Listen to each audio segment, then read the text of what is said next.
জামরুল গাছটাতে, যেটা আমার লাল জামরুল, কিন্তু এখনও জানি না যে কী জামরুল হবে, লাল হবে কি সাদা হবে বা সবুজটা হবে, সেটা এখনও পর্যন্ত জানা যায়নি। তো ফুল এসছে, এই যে যদি আপনাদেরকে দেখায়, এই যে ফুল এসছে, অনেক ফুল এসছে প্রচুর, এই যে গোটায় ফুল এসছে প্রচুর। যদি উপর দেখতে পারেন, এই যে এগুলো সব ফুল, সব ফুল আসবে, তারপর ফল হবে। তো যখন ফল হবে অবশ্যই আপনাদেরকে দেখাবো। এদিকটা অন্ধকার একটু, এই যে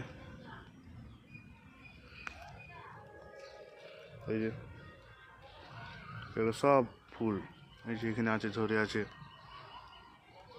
তো এবছরে প্রথম এই যে গাছের গোটা ডালে ডালে প্রচুর ফল এসছে।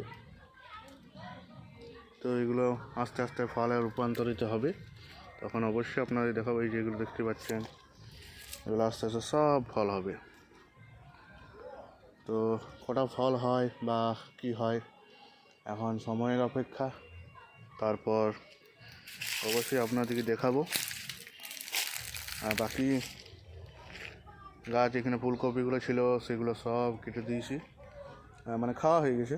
আর কাঁঠাল ধরে আছে, দেখুন কাঁঠাল গোটা কতক ধরেছে। আর আজকে একটু গলাটা ধরে আছে, ঠান্ডা লেগেছে, তো ভিডিওটা একটু দাবা দাবা গলাতে হবে। এই যে এখানে দেখুন কাঁঠাল, এখানে একটা কাঁঠাল, এগুলো নয়, এগুলো হবে না, আরও আছে উপর দিকে আছে আরও অনেক। তো ওগুলো এখন সন্ধ্যের টাইম, তো একটু অন্ধকার অন্ধকার দেখাবে। বাকি এখানে যে চেরি গোল্ড ফুলগুলো ছিল সেগুলো সব আস্তে আস্তে শুকিয়ে যাচ্ছে, আর শুকিয়ে পর আস্তে আস্তে সেগুলো বীজ আমি সংগ্রহ করে রাখবো পরের বছরের জন্য, পরের সিজনের জন্য।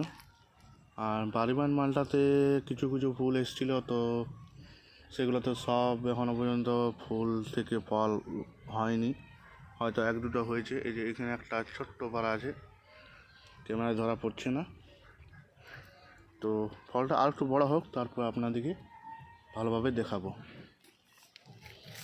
আর বাকি এখানে লাগিয়েছিলাম গেঁটো শাক, এই যে এখানে গেঁটো শাক হয়ে আসে দেখতেই পাচ্ছেন। তো এইগুলো আস্তে আস্তে গেঁটো শাক হবে, তখন আপনাদেরকে দেখাবো বড় হলে। আর এখানে আছে বেদানা, তো এটা সাদা বেদানা, ভেতরটা সাদা বাইরেটা লাল হালকা হালকা।